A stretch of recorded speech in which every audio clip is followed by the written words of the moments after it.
नमस्कार, KTV news में आपका स्वागत है। मैं हूं स्तुति और आइए एक नजर डालते हैं शहर की प्रमुख सुर्खियों पर।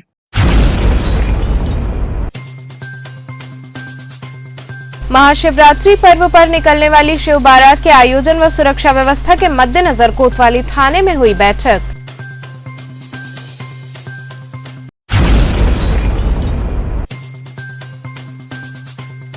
डीएवी पीजी कॉलेज की एनसीसी इकाई द्वारा चलाया गया यातायात जन जागरूकता अभियान।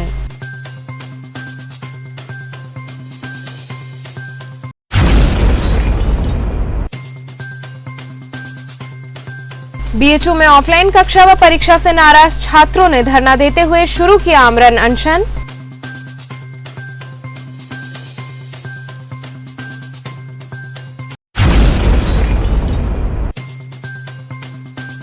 और सेवापुरी विधानसभा क्षेत्र में पूर्व राज्य मंत्री व सपा प्रत्याशी सुरेंद्र सिंह पटेल ने चुनाव कार्यालय का किया उद्घाटन। और अब खबरें विस्तार से। महाशिवरात्रि पर्व पर निकलने वाली शिव बारात के आयोजन व सुरक्षा व्यवस्था के मद्देनजर कोतवाली थाने में बैठक की गई। थाना कोतवाली के प्रांगण में महाशिवरात्रि पर निकलने वाली शिव बारात के आयोजन और सुरक्षा व्यवस्था को लेकर डीसीपी काशी जोन रामसेवक गौतम द्वारा बैठक की गई। बैठक में एडीसीपी राजेश पांडे और सभी एसीपी समेत क्षेत्रीय थानेदार, आयोजकगण और क्षेत्र के संभ्रांत नागरिक शामिल हुए। इस दौरान पुलिस कर्मियों से परेड भी कराई गई, जिसमें उनके आचरण कैसे होने संबंधित विशेष जानकारियां दी गई। इसके साथ ही शिव बारात के आयोजन को सफलतापूर्वक संपन्न कराने हेतु आवश्यक दिशा निर्देश दिए गए। कोतवाली परिसर में जितने भी महाशिवरात्रि के अवसर पर जुलूस निकलते हैं, उनके आयोजकगण को यहाँ बुलाया गया था। साथ ही साथ जो हमारे शांति समिति के मेंबर्स हैं और जो जितने भी जहाँ जहाँ जलाभिषेक होगा शिवालय हैं, उनसे संबंधित लोगों को बुला करके और अपनी जो काशी जोन के सभी एसएचओ, सभी एसीपी साहबान और हमारे एडिशनल डीसीपी के साथ ये एक गोष्ठी की गई, जिससे कि परंपरागत रूप से ही अपने जुलूस निकले, अपने निर्धारित मार्ग हैं उन्हीं से निकलें और जो बातें हैं, संवेदनशीलता है, उसका विशेष रूप से ध्यान रखें। कोई भी नई परंपरा ना डालें और दूसरे की भावनाओं की कद्र करते हुए जो है जुलूस निकले। और जो जुलूस में परंपरागत रूप से झांकियां सम्मिलित होती थी वही निकलेंगी। प्रतिबंधित जो जानवर हैं वो सम्मिलित नहीं होंगे, जिसका भी विशेष ध्यान रखा जाएगा। तो सभी को गोष्ठी करके जो हमारे त्यौहार रजिस्टर में बातें अंकित हैं, पूर्व से परंपरागत हैं, और साथ ही सभी लोग अपने अपने जुलूस की अनुमति अवश्य प्राप्त कर लें। और जो स्वयंसेवक लगते हैं उनको भी ये आई कार्ड अवश्य दे दें, जिससे कि जो है वो दूर से ही दिख जाए कि ये हमारे जुलूस से संबंधित लोग हैं। जुलूस में कोई भी नशे का सेवन करके नहीं चलेगा। सभी लोग जो है संयमित होकर के और अपने वाणी पर, अपने जो है कर्म पे भी नियंत्रण रखेंगे। कोई भी ऐसी बात नहीं कहेंगे जिससे किसी की भावना आहत हो, और नशे का सेवन करके जुलूस में कोई सम्मिलित नहीं होगा। ये आयोजक गण को बहुत अच्छे तरीके से मीटिंग करके अवगत करा दिया गया है, और जिससे कि हमारे 28 और 1 तारीख को जो कार्यक्रम है वो बहुत अच्छे तरीके से, बहुत ही सुंदर तरीके से संपन्न हो सके। कितने इसमें हमारे काशी जोन के सभी एसएचओ, एसओ साहबान, सभी एसीपी साहबान और हमारे एडिशनल डीसीपी ये सम्मिलित रहे। इनकी भी एक गोष्ठी की गई और इनको भी परंपरागत रूप से और अच्छे तरीके से त्यौहार संपन्न कराने के संबंध में निर्देश दिए गए। के रिक्रूट आरक्षीगण आए हुए थे, जिनको ड्यूटी के संबंध में अवगत कराया गया कि कौन कौन सी ड्यूटी में बातें में ध्यान रखनी चाहिए। ड्यूटी के दौरान विशेष रूप से जो प्रशिक्षण का पार्ट है, आचरण इनका बहुत अच्छा हो, इनका स्किल का विकास हो और इनका नॉलेज बढ़े। यानी प्रशिक्षण के दौरान ये 3 चीजें, आचरण, कंडक्ट और स्किल पर विशेष बल दिया जाता है। तो इन 3 बातों पर सभी जो हमारे रिक्रूट आरक्षीगण हैं विशेष ध्यान रखें। डीएवी पीजी कॉलेज की एनसीसी इकाई द्वारा यातायात जन जागरूकता अभियान चलाया गया। डीएवी पीजी कॉलेज की एनसीसी इकाई यूपी बटालियन द्वारा यातायात नियमों का पालन करने के लिए वृहद जन जागरूकता अभियान चलाया गया। एनसीसी प्रभारी कैप्टन डॉक्टर सत्य गोपाल के नेतृत्व में मैदागंज चौराहे पर एनसीसी कैडेटों ने लोगों को यातायात नियमों के प्रति जागरूक किया और दुर्घटना से बचने के उपाय भी सुझाए गए। कैडेटों ने लोगों को हेलमेट का प्रयोग, सीट बेल्ट बांधने का तरीका और उसकी उपयोगिता भी बताई। जाम की समस्या से निजात दिलाने के लिए आवश्यक ट्रैफिक नियमों की जानकारी एवं उसका पालन करने के विषय में भी जागरूक किया गया। सड़क पर चलते समय नियमों की जानकारी देकर उन्हें सुरक्षित रहने के तरीके बताए गए। अभियान में लोगों को कोरोना से बचाव के लिए भी मास्क का प्रयोग करने और शारीरिक दूरी एवं अन्य बचाव के बारे में जागरूक किया गया। इस मौके पर बड़ी संख्या में एनसीसी कैडेट्स मौजूद रहे। एक जागरूकता रैली निकाली और उस रैली को डीएवी कॉलेज से होते हुए मैदागिन चौराहे तक हम लोगों ने इस रैली को ले गए और वहाँ पर स्पेशली मैदागिन चौराहे पर ये ट्रैफिक रूल्स को कैसे पालन किया जाए, लोगों को इस क्षेत्र में हम लोगों ने अवेयर किया। तो हमको बहुत सारे डिफरेंट टाइप्स के लोग मिले, कुछ ओल्ड एज के भी लोग मिले जो अपने हेलमेट को तो रखे थे पर डिक्की में रखे थे। उस हेलमेट को हम लोगों ने लगवाने के लिए आग्रह किया और उनको एक मास्क भी दिया और एक फूल भी हम लोगों ने दिया कि इसमें आपको कोई फाइन हम लोग नहीं लगा रहे हैं, पर आपको लज्जित जरूर कर रहे हैं कि आप अपनी सेफ्टी के लिए कम से कम गाड़ी चला रहे हैं तो ये हेलमेट जरूर लगाइए। इसके अलावा जब आप कहीं रास्ते में जा रहे हैं तो उस ट्रैफिक रूल का जरूर पालन कीजिए। कहीं आपको रोका जा रहा है तो कृपया रुकने का प्रयास करें और कहीं रेड लाइट है तो उसको भी देखकर रुकने का प्रयास करें। अपने गाड़ी की जो स्पीड है, टाउन में कितने स्पीड में चलाना है उसको भी ध्यान दें। सवारी आप कितने बैठा रहे हैं, बहुत सारे यूथ जो आजकल 3 सवारी बैठा कर चल रहे हैं और तमाम तरह के जो उनकी स्टाइल है चलाने की वो हमारे दुर्घटना के कारणों में है। तो हमारे एनसीसी के करीब करीब 45 कैडेट्स ने लोगों को जागरूक किया, जिसमें कि हमारे एनसीसी की छात्राएं भी थीं और इससे लोग काफ़ी प्रभावित हुए उस क्षेत्र के। और वहाँ के जो ट्रैफिक पुलिस थे उन्होंने कहा कि आपने बहुत अच्छा कार्यक्रम किया और हम हर एक साल ऐसा कोशिश करते हैं कि डिफरेंट मैटर पर जो हमारे सामाजिक सरोकार से जुड़ा हुआ है, जो हमारी ज़िंदगी से जुड़ी हुई है, इस ज़िंदगी को हम लोग कैसे अच्छे पटरी पर लाएं, इसलिए लोगों को अवेयर किया जाए। बीएचयू में ऑफलाइन कक्षा व परीक्षा से नाराज छात्रों ने धरना देते हुए आमरण अनशन शुरू किया। काशी हिंदू विश्वविद्यालय में ऑफलाइन क्लास और एग्जाम से नाराज छात्रों ने कुलपति आवास के बाहर आमरण अनशन शुरू किया। छात्रों का कहना है कि विगत 17 तारीख को भी वीसी को ज्ञापन दिया गया था, जिस पर कोई कार्रवाई नहीं हुई, न छात्रों की बात सुनी गई, जिसके विरोध में आज छात्रों ने कुलपति आवास के बाहर धरना शुरू कर दिया है। बता दें कि ऑनलाइन कक्षाओं को लगातार धरना देकर कई छात्र संगठनों ने हाल ही में ऑफलाइन करवाया है, लेकिन इसके बाद कुछ छात्र इसका विरोध कर रहे हैं। छात्रों का कहना है कि हमारा कोर्स 70% से अधिक खत्म हो चुका है और अगले 2 महीने में एग्जाम भी शुरू होने वाला है। ऐसे में दूर दराज से आने वाले छात्रों को जिन्हें हॉस्टल नहीं अलॉट है, उन्हें लॉज का सहारा लेना पड़ेगा, जो कि काफी महंगा होगा और खासकर छात्राओं को परेशानी होगी। ऐसे में छात्रों ने हाइब्रिड क्लास की मांग करते हुए ऑनलाइन क्लास और एग्जाम की मांग की है। इस मांग के साथ छात्र सेंट्रल ऑफिस पर धरना दे रहे थे, लेकिन जब मांगे नहीं सुनी गई तो उन्हें मजबूरन कुलपति आवास पर धरना देना पड़ा। जी, ये हमारा 5वां दिन है और हमारी मांग ये है कि जैसा कि आप सभी लोगों को पता होगा कि दूसरी लहर के बाद विश्वविद्यालय को हाइब्रिड मोड में खोल दिया गया था। उस वक्त हम लोग की प्रैक्टिकल कक्षाएं भी ऑफलाइन मोड में चल रही थी और क्लासेस जो है ऑनलाइन मोड में चल रही थी। तो बहुत से छात्र यहाँ पास में लॉज लिए हैं, बहुत से लोगों को हॉस्टल भी आवंटित हुआ। तो ऐसी स्थिति में हम लोगों ने अपना किसी भी तरह 5वां सेमेस्टर या जो भी छात्र थे अपना कंप्लीट किया प्रैक्टिकल के एग्ज़ाम और जो प्रैक्टिकल करना था ऑफलाइन उसको। उसके बाद जो है कि हम लोगों का परीक्षाएँ हो जाती हैं ऑनलाइन मोड में। फिर कुछ दिनों बाद केसेस बढ़ने लगते हैं, 5 लाख 4 लाख इस तरह से न्यूज़ में भी आ रहे थे केसेस। तो उस दौरान डिपार्टमेंट्स में और फैकल्टीज़ में तमाम कर्मचारी और प्रोफेसर कोरोना संक्रमित होते हैं और डिपार्टमेंट को पूरी तरीके से बंद कर दिया जाता है और प्रैक्टिकल कक्षाओं को ऑनलाइन मोड में शिफ्ट कर दिया जाता है। ऐसी स्थिति में छात्रों ने सोचा, असमंजस की स्थिति महसूस करते हुए वो अपने घर चले गए यहाँ के लॉज और हॉस्टलों को छोड़कर। अब अचानक से विश्वविद्यालय प्रशासन ने एक नोटिस निकाला फरवरी में, मुझे याद नहीं है 5 या 6 तारीख को ही शायद ये निकला था। तो विश्वविद्यालय प्रशासन के लोगों ने इस नोटिस को निकाला कि आप लोग तत्काल प्रभाव से सारी कक्षाएं खोल दी जाती हैं। लेकिन ऐसे में वो छात्र जो अपने घरों को लौट चुके हैं, कोई बंगाल का था, कोई असम का था, कोई लद्दाख का था, बहुत से छात्र यहाँ इंटरनेशनल हॉस्टल में भी रहते हैं, इंटरनेशनल है, कोई नेपाल का था, कोई भूटान का था। अब वो 2 महीने के लिए जो बचे हुए हैं उनके सेमेस्टर फाइनल ईयर के स्टूडेंट्स, तो वो कैसे आएंगे? और हमारी मांग ये है कि इस सेमेस्टर मतलब जो 2 से 3 महीने बचे हुए हैं, तमाम जो फैकल्टीज़ के कोर्सेज हैं जिनकी परीक्षाएं अभी तक ऑनलाइन हो रही थी, इस सेमेस्टर के लिए ऑनलाइन ही हो और अगले सेमेस्टर से उसको फ्रेश रूप में खोला जाए। सेवापुरी विधानसभा क्षेत्र में पूर्व राज्य मंत्री व सपा प्रत्याशी सुरेंद्र सिंह पटेल ने चुनाव कार्यालय का उद्घाटन किया।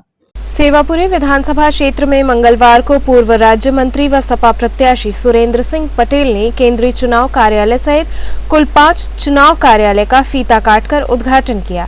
इस दौरान पूर्व राज्य मंत्री व प्रत्याशी सुरेंद्र सिंह पटेल ने भाजपा सरकार पर तीखा प्रहार करते हुए उन्हें करारी हार दिलाकर पूर्ण बहुमत के साथ उत्तर प्रदेश का मुख्यमंत्री अखिलेश यादव को बनाने हेतु अपील की। इस दौरान प्रमुख रूप से कन्हैयालाल राजभर, रामप्रकाश, गोपाल यादव, विवेक यादव, सीताराम यादव, सर्वजीत भारद्वाज, मुकेश पटेल इत्यादि लोग उपस्थित रहे। एक कार्यालय का उद्घाटन था, सेवापुरी के केंद्रीय कार्यालय का उद्घाटन था और आज हम इसका कार्यालय का उद्घाटन करके अपना चुनावी जो है अभियान शुरू कर दिए हैं। हर गांव में भारतीय जनता पार्टी की जमानत जब्त होगी, झूठ बोलने वालों की जमानत जब्त होगी, राजनीति में वादा करके जुमलेबाजी करार देने वालों की जमानत जब्त होगी। किस मुद्दे पर चुनाव लड़ने के लिए जो है प्रतिबद्ध है आप लोग? मुद्दा तो तू खुद है जाना था। महंगाई के से तू परेशान है कि नहीं, पहले ही बताओ। तो महंगाई मुद्दा हो, बेरोजगारी मुद्दा हो, भ्रष्टाचार मुद्दा हो, जुमलेबाजी मुद्दा हो, देश विदेश से काला धन ले आकर के सबके 15-15 लाख देवक कहते मुद्दा नहीं हो। बताओ मन से पूछो मिलत बात तो की। अच्छा, सुबह सपा के राष्ट्रीय अध्यक्ष ओम प्रकाश जी का कहना है कि यहाँ बंगाल में खेला होवे और यहाँ खदेड़ा होवे। हाँ, इस पर आपका क्या कहना है? यहाँ झूठ का खदेड़ा होगा, झूठ के खदेड़ा हो जाएगी। ये बताओ थे ना, झूठ बोला वाले यहाँ से पलायन उनकर हुई और कहाँ जाके रुकी हैं वह नहीं जानत है। झूठ बोलने वालों को इस बार जनता भगाएगी और सच के साथ पूरी देश की जनता खड़ी है। इस उत्तर प्रदेश के 24 करोड़ लोग खड़े हैं। और आपको बता दें कि राजनीति में 2 तरीके के लोग होते हैं, एक राजनीतिक सेवक और एक राजनीतिक व्यापारी। तो भारतीय जनता पार्टी राजनीति में व्यापार कर रही है, लोगों को ताकत दे करके अपना धन दौलत बढ़ा रही है, अपना कार्यालय बना रही है और जनता को उसके बदले महंगाई दे रही है, बेरोजगारी दे रही है, भ्रष्टाचार दे रही है।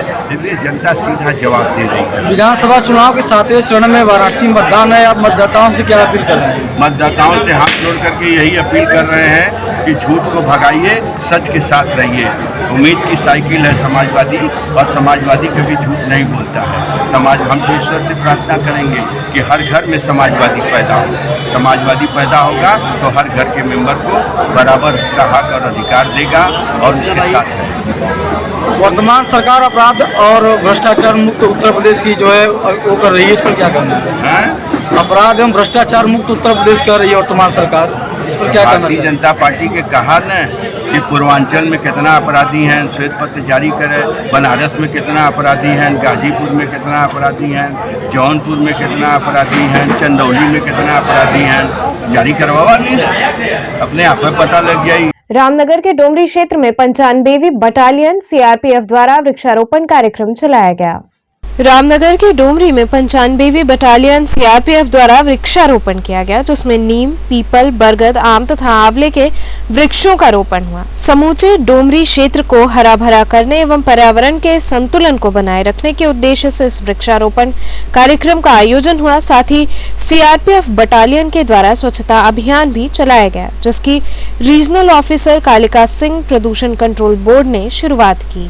वाराणसी मंडल में मेरी पोस्टिंग है और वही हर्ष के साथ बड़ी खुशी के साथ ही आपको अवगत कराना पड़ रहा है कि हम लोग सीआरपीएफ के सैनिकों के साथ उनके कमांडेंट साहब के मार्गदर्शन में और सीजन संस्था के श्री अनिल सिंह जी के साथ मिलकर के बृहद पैमाने पर अच्छे फॉरेस्ट विभाग द्वारा उपलब्ध कराए गए स्वस्थ पौधों का हम वृक्षारोपण कर रहे हैं। और हम ये देख रहे हैं कि ये पौधे जहाँ भी हैं हम लोग लगा रहे हैं कम से कम 2 से 3 साल तक के हैं, ये सरवाइव करेंगे और इससे वायु प्रदूषण में कमी आएगी और कार्बन फुटप्रिंट भी कम होगा। और इसी तरह से अनुरत हम वृक्षारोपण करते रहेंगे और वाराणसी के वाराणसी की जनता को स्वच्छ वायु देने में। यहाँ रुकेंगे एक छोटे से ब्रेक के लिए, आप बने रहिए केटीवी के साथ।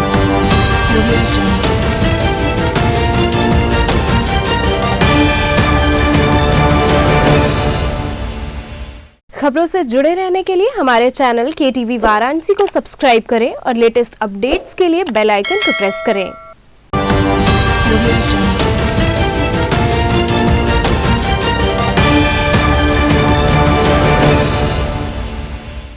ब्रेक के बाद आपका स्वागत है। पराड़कर स्मृति भवन में फेरी पटरी ठेला व्यवसायी समिति द्वारा गोष्ठी आयोजित की गई। फेरी पटरी ठेला व्यवसायी समिति द्वारा पराड़कर स्मृति भवन में आगामी चुनाव को देखते हुए मतदाताओं को जागरूक करने के उद्देश्य से एक गोष्ठी का आयोजन किया गया। इस अवसर पर मुख्य अतिथि के रूप में राज्य मंत्री डॉक्टर नीलकंठ तिवारी उपस्थित रहे। गोष्ठी के दौरान ठेला पटरी पर दुकान लगाकर अपना जीविकोपार्जन करने वाले दुकानदारों को जागरूक किया गया। कार्यक्रम में प्रमुख रूप से भाजपा महिला मोर्चा की पूजा दीक्षित, अभिषेक निगम, राजेंद्र प्रसाद सिंह, अनिल कुमार सहित बड़ी संख्या में ठेला पटरी व्यवसायी उपस्थित रहे। जबकि एक पाउच पर धर्म के नाम पर, जाति के नाम पर, क्षेत्र के नाम पर चुनाव जीते जाते हो। और मैं समझता हूं कि इस देश के लिए बहुत ही सुनहरा भविष्य है कि जब हम अपने आप को जाति, धर्म और क्षेत्र से अलग करके चाल चेहरा और चरित्र के आधार पर अगर हम वोट करने चलते हैं तो निश्चित रूप से इस देश का सुनहरा भविष्य हमारे सामने है। बीएचयू आईआईटी में 7 दिवसीय विज्ञान सर्वत्र पूज्यते कार्यक्रम का आयोजन किया गया। बीएचयू आईआईटी में भारत सरकार के मुख्य वैज्ञानिक सलाहकार व सांस्कृतिक मंत्रालय एवं 18 अन्य मंत्रालयों के तत्वाधान में एक कार्यक्रम का आयोजन किया गया। कार्यक्रम का कोऑर्डिनेशन विज्ञान प्रसार द्वारा किया जा रहा है। प्रोग्राम के लोकल कोऑर्डिनेटर एलपी सिंह ने बताया कि हम आज़ादी का अमृत महोत्सव मना रहे हैं। इसके तहत अनेक प्रकार के कार्यक्रम का आयोजन किया जा रहा है, लेकिन विज्ञान को लेकर अभी तक ऐसा कोई प्रोग्राम आयोजित नहीं हुआ था, जिसके कारण ऐसे कार्यक्रम की शुरुआत की गई है। सर, किस तरह का कार्यक्रम आयोजित कर रहे हैं और क्या है ये कार्यक्रम? भारत सरकार के मुख्य वैज्ञानिक सलाहकार के ऑफिस और संस्कृति मंत्रालय और 18 अन्य मंत्रालयों द्वारा प्रायोजित है और इसका कोऑर्डिनेशन किया जा रहा है विज्ञान प्रसार के द्वारा, जो कि डिपार्टमेंट ऑफ साइंस टेक्नोलॉजी का एक हिस्सा है।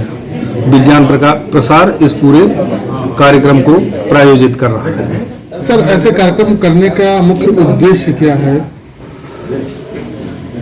ये आज़ादी का अमृत महोत्सव हम 75 साल की आज़ादी का मना रहे हैं, तो उसी श्रृंखला में हम तरह तरह के कार्यक्रम आयोजित किए, लेकिन विज्ञान को फोकस करके अभी तक कोई ऐसा कार्यक्रम नहीं हुआ था।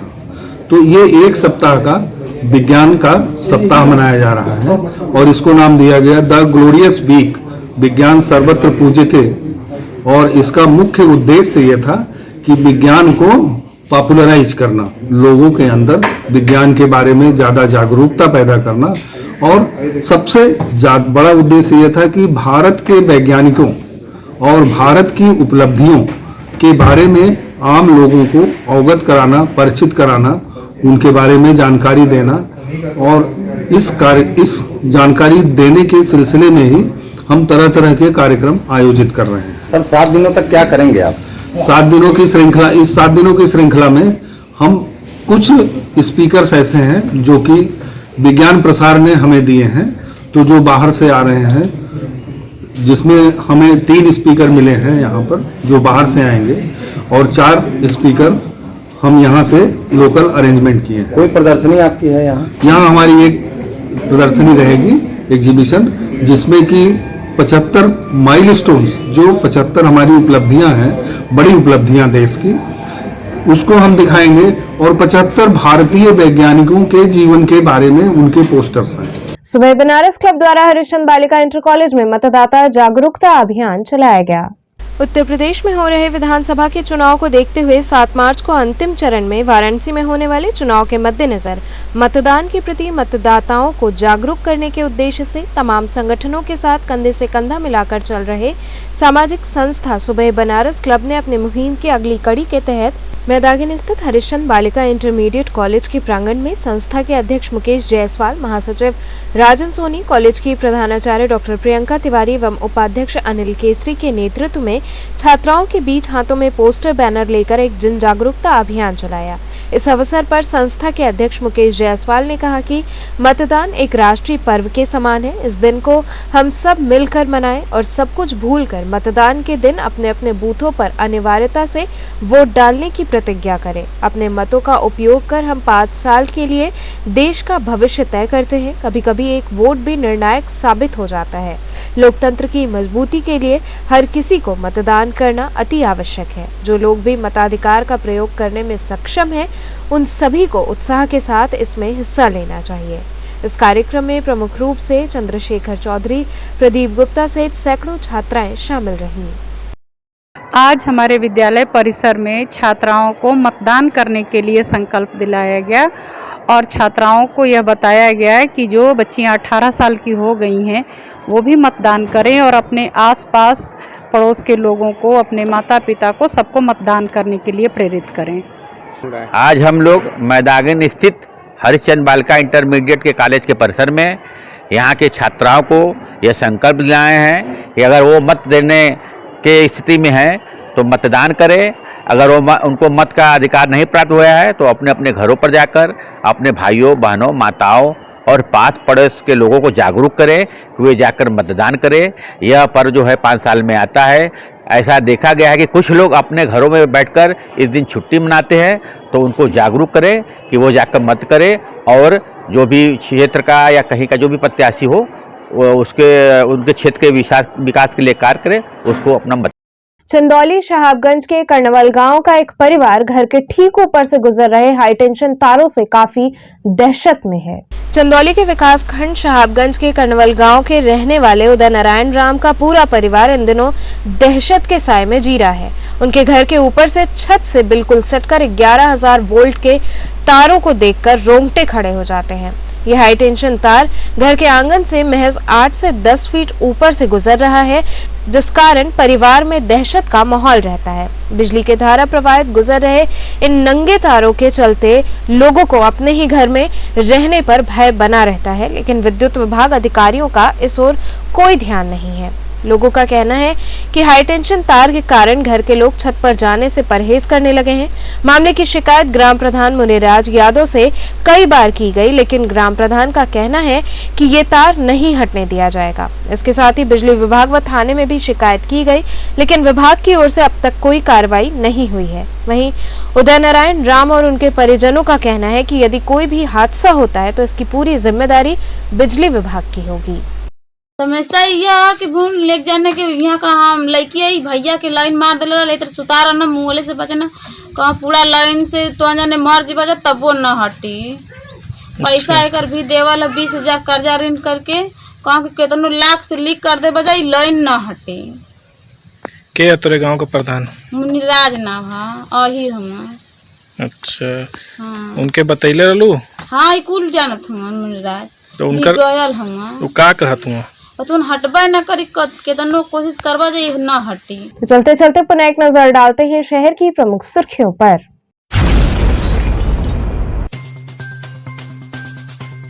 महाशिवरात्रि पर्व पर निकलने वाली शिव बारात के आयोजन व सुरक्षा व्यवस्था के मद्देनजर कोतवाली थाने में हुई बैठक।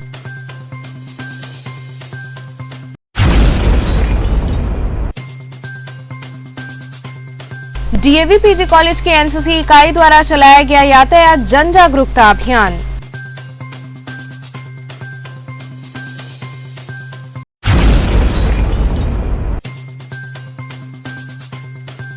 बीएचयू में ऑफलाइन कक्षा व परीक्षा से नाराज छात्रों ने धरना देते हुए शुरू किया आमरण अनशन।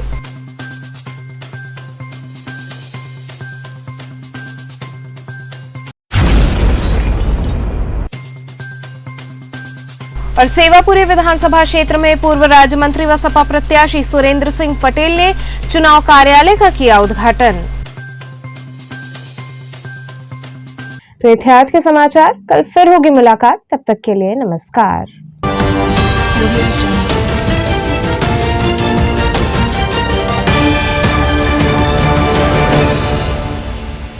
खबरों से जुड़े रहने के लिए हमारे चैनल KTV वाराणसी को सब्सक्राइब करें और लेटेस्ट अपडेट्स के लिए बेल आइकन को प्रेस करें।